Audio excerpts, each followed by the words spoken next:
আসসালামু আলাইকুম। আমরা 14 জন এখানে আইসিডিবিতে কোর্স করার জন্য এসেছিলাম।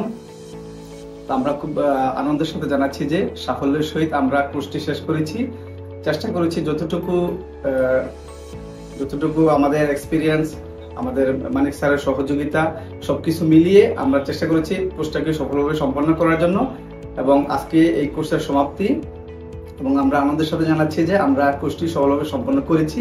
এবং স্যারের আন্তরিকতা এবং আমাদের একাগ্রতা দুটো মিলিয়ে আমরা চেষ্টা করেছি। আমি আইসিডিবিকে অনেক ধন্যবাদ জানাচ্ছি, মানিক স্যারকে অনেক ধন্যবাদ জানাচ্ছি। আমাদেরকে উনি সময় দিয়ে উনি খুব আন্তরিকতার সাথে আমাদেরকে শিখিয়ে এই কোর্সটি সম্পন্ন করেছেন। Thank you.